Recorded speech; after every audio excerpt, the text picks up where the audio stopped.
लक्ष्मण जी सुशोभित हैं। तपस्वियों के भेष बनाए हुए दोनों बड़ी ही शोभा पा रही हैं। दोनों के बीच में जानकी मैया ऐसी सुशोभित हो रही है कि जैसे मानिए ब्रह्म और जीव के बीच में माया सुशोभित होती है। फिर जैसी छवि मैंने अपने मन में बस रही है उसको कहता हूँ कि मानिए वसंत ऋतु और कामदेव के बीच में रति अर्थात कामदेव की स्त्री शोभित हो। फिर अपने हृदय को खोजकर उपमा कहती हूँ कि मानिए बुध चंद्रमा के पुत्र और चंद्रमा के बीच में रोहिणी अर्थात चंद्रमा की स्त्री सोह रही हो। प्रभु श्री रामचंद्र जी के जमीन पर अंकित होने वाले दोनों चरण चिन्हों के बीच बीच में पैर रखती हुई जानकी जी कहीं भगवान के चरण चिन्हों पर पैर न टिक जाए इस बात से डरती हुई मार्ग में चली जा रही हैं। एवं लक्ष्मण जी मर्यादा की रक्षा के लिए सीता जी और श्री रामचंद्र जी के दोनों चरण चिन्हों को बचाते हुए उन्हें दाहिने रखकर रास्ता दिखा रही हैं। श्री राम जी लक्ष्मण जी और जानकी जी की सुंदर प्रतीका वाणी से विषय नहीं है अर्थात अनिर्वचनीय है, अतः वह कहीं नहीं जा सकती है। पक्षी और पशु भी उस छवि को देखकर प्रेमानंद में मग्न हो गए हैं। पथिक रूप श्री रामचंद्र जी ने उनको भी चित चुरा लिया है। प्यारे पथिक जानकी जी सहित दोनों भाइयों को जिन जिन लोगों ने देखा उन्होंने भव का आगम मार्ग जन्म मृत्यु रूपी संसार में भटकने का भयानक मार्ग बिना ही परिश्रम आनंद के साथ तय कर लिया अर्थात वे आवागमन के चक्र से सहज ही छूटकर मुक्त हो गए हैं।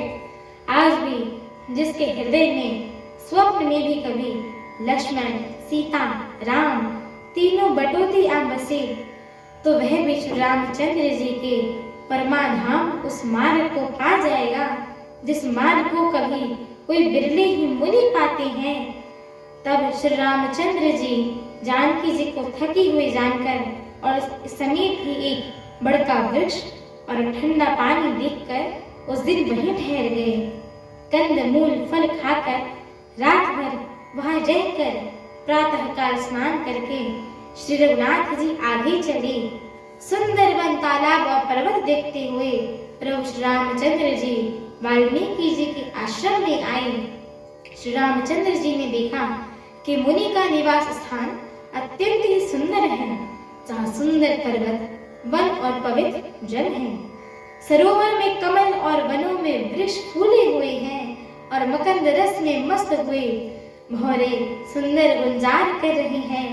बहुत से पक्षी और पशु कोलाहल कर रहे हैं और वैर से रहित होकर प्रसन्न मन से विचार रहे हैं। पवित्र और सुंदर आश्रम को देखकर कमल नयन श्री रामचंद्र जी हर्षित हुए। रघुकुल श्रेष्ठ श्री राम जी का आगमन सुनकर मुनि वाल्मीकि जी ने उन्हें लाने के लिए आगे आए। हमारी आगे की श्री राम कथा को सुनने के लिए हमारे चैनल को लाइक, शेयर, सब्सक्राइब एवं कमेंट अवश्य करें। एवं आप सभी हरि भक्तों से हम दोनों बहनों का एक छोटा सा निवेदन है कि कृपया आप सभी हमारे श्री रामचरितमानस जी के इस मंगलमय पाठ को पूरा अवश्य सुना करिए, क्योंकि स्वयं परम पूज्यपाद श्रीमद् गोस्वामी तुलसीदास जी महाराज ने कहा है कि जो भी नर नारी मनुष्य जीव जंतु एवं पशु पक्षी प्रभु श्री रामचरितमानस जी के इस मंगलमय कथा को सुनते हैं, गाते हैं, कहते हैं एवं श्रवण करते हैं, उनके जन्म जन्मांतर के सारे पाप नष्ट हो जाते हैं। तो एक बार प्रेम से बोलिए, मर्यादा पुरुषोत्तम प्रभु श्री रामचंद्र की जय हो। जगत जननी माता जानकी की जय हो। लखन लाल की जय हो। अयोध्या धाम की जय हो। तुलसीदास जी महाराज की जय हो। एक बार प्रेम से बोलिए, पवन पुत्र हनुमान जी की जय हो। जय श्री राम। जय श्री राम।